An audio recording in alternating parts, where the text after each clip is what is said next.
오늘도 값없이 베풀어 주시는 하나님의 끝없는 은혜를 누리며 승리하는 꿈밀의 모든 분들이 되기를 소망합니다. 이스라엘 민족은 하나님께서 가나안 땅을 주시겠다라고 하는 약속을 온전히 믿지 못했어요.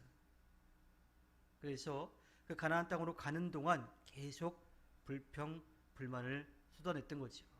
거기에 가장 핵심적인 것은 우상을 섬겼다라고 하는 겁니다. 그래서 그들은 결국 40년 동안 광야를 유랑하다가 그곳에서 죽음을 맞이할 수밖에 없었어요. 즉 처음 출애굽한 그 세대는 그 땅에서 삶을 마감할 수밖에 없던 거죠. 보여줘도 믿지 않고 말로써 들려줘도 믿지 않았어요.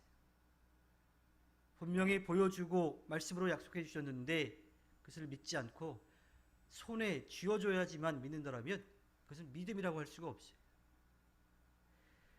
하나님께서 그들에게 주시겠다고 약속하셨다면 그 말씀에 의지해서 나아가는 것이 믿음을 가진 사람들이 가져야 될 마음 또 삶의 모습인 거죠. 그러나 이스라엘 민족은 놀라운 역사들을 보았음에도 불구하고 온전히 하나님을 믿고 의지하지 못했습니다. 그들은 모압 땅 시딤 광야에서 모압 사람들에게 현혹되어서 우상에게 제사한 음식을 먹었습니다. 그리고 그들과 함께 그 우상을 섬겼죠. 거기에 음행을 행하고 그렇게 하나님 앞에 죄를 저지르고 말았습니다. 잘못한 것에 대해서 벌을 하시는 하나님은 가만히 보실 수가 없어서 그들에게 벌을 내리십니다. 비느하스가 음행을 저지른 남녀를 다 죽임으로써 그 재앙이 멈추게 되었습니다. 이스라엘 민족은 하나님의 말씀이 그들에게 임했음에도 불구하고 하나님만을 온전히 의지하지 못했어요. 이스라엘 민족만 그럴까요? 우리도 마찬가지입니다. 우리도 믿음 생활을 한다고 하면서도 하나님께 한 발 걸쳐놓고 세상에 또 한 발 걸쳐놓고 필요에 따라서 왔다 갔다 하며 살아가고 있어요. 언제 우리도 우상 가운데 넘어질지 모릅니다. 그래서 날마다 우리 자신을 돌아보고 겸손한 마음으로 서야만 하지요. 이 세상에 이스라엘 민족만큼 하나님의 놀라운 역사를 직접 체험한 민족이 있을까요? 그들은 살려달라고 하는 부르짖음 가운데 하나님께서 이집트 땅에서 10가지 재앙을 내려주셨습니다.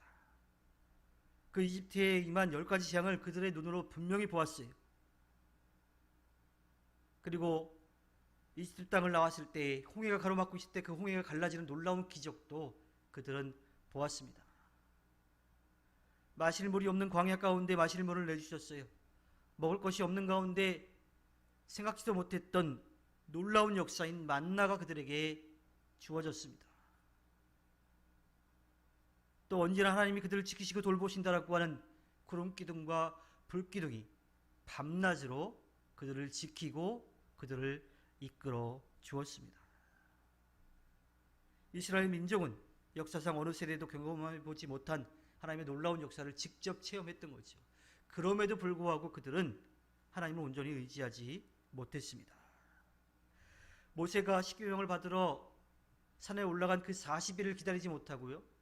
아론을 통해서 금송아지를 만들었습니다. 그리고 그것이 마치 하나님인 것 마냥 숭배하는 죄를 저지르고 말았지요. 하나님의 진노는 그들에게 직접 이제 임하게 영향을 미치게 되었습니다.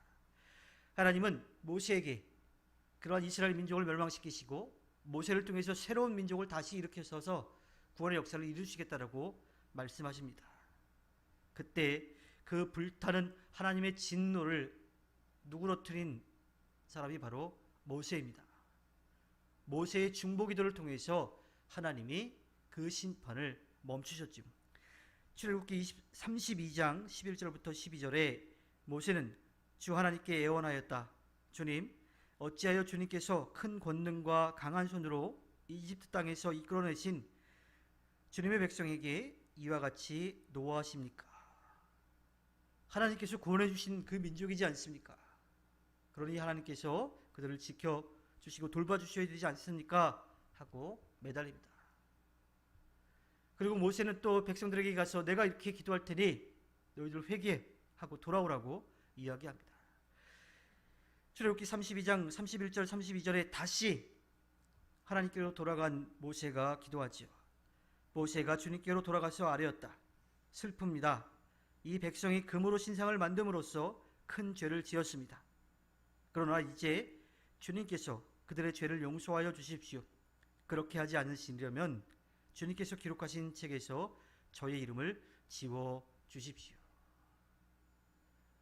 우상을 숭배한 그 이스라엘 민족을 멸하시겠다라고 하는 하나님 앞에 모세는 자기 목숨을 걸고 하나님 앞에 기도합니다. 저들의 죄를 용서해 달라고요. 그렇지 않으시려면 저를 통해서 또 다른 민족을 일으키시겠다고 하셨는데 저도 그냥 그 생명책에서 지워주십시오 하고 기도합니다.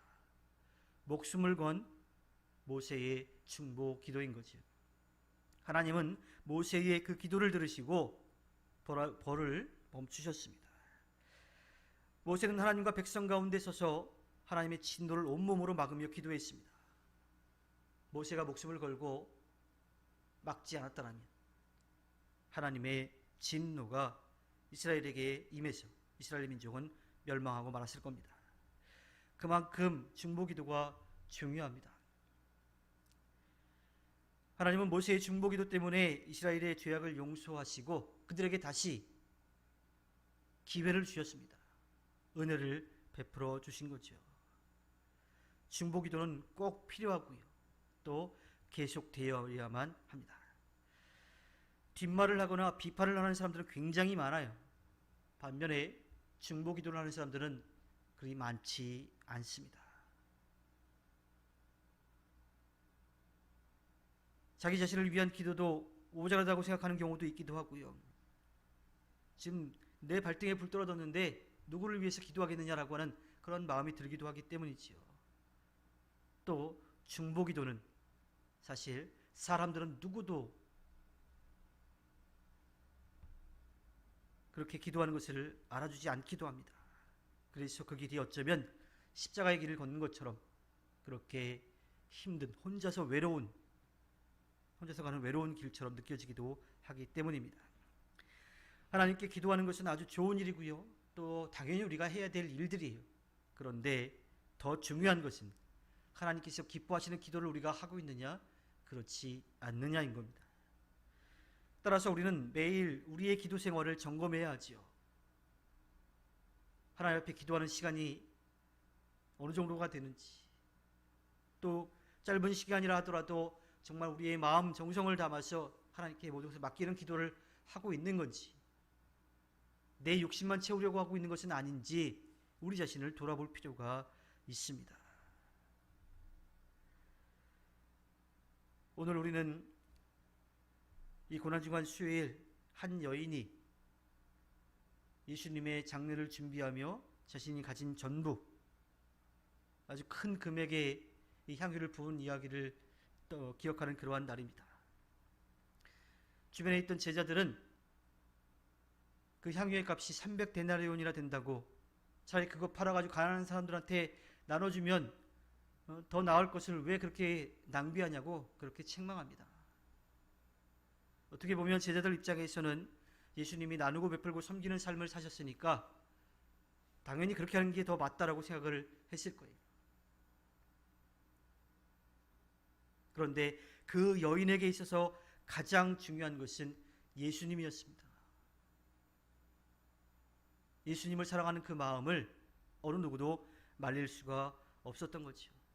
어쩌면 제자들 입장에서도 자신들의 입장에서만 생각을 한 거죠. 예수님을 사랑하는 마음보다 이웃을 사랑하는 사람 그 마음이 좀 더 컸을지도 모르겠습니다. 그런데 중요한 것은 예수님이 그 여인을 칭찬했다라고 하는 거예요. 그 여인이 할 수 있는 것으로 최선을 다해서 예수님을 향해서 그 일을 행했다라고 하는 거죠. 오늘 하나님께서 저렇게 주신 하루의 삶을 살 때에 우리 중보기도에 대한 이야기도 함께 꼭 기억을 해야 하고요. 또 우리가 할 수 있는 것, 주님을 위해서 할 수 있는 것, 그것을 최선을 다해서 해서 하나님께서 기뻐하시는 삶을 살아내야만 합니다. 어쩌면 그 제자들도 칭찬이나 혹은 다른 사람에 대한 그런 배려 마음보다도 자신들의 기준에 맞지 않아서 책망했던 그런 모습들을 보였을지도 몰라요. 좁고 또 외롭고 힘든 길일지라도 이웃을 위한 중보의 기도, 또 주님을 향한 우리의 열심, 그것이 우리에게 있기를 소망합니다. 하나님께 허락해 주신 오늘 하루를 살아갈 때 우리의 필요보다 하나님의 뜻을 먼저 구하고 또 이웃을 위해 중보 기도하여 하나님 앞에 기쁨을 드리는 꿈일의 모든 분들이 되기를 주님의 이름으로 부탁드립니다. 기도하겠습니다.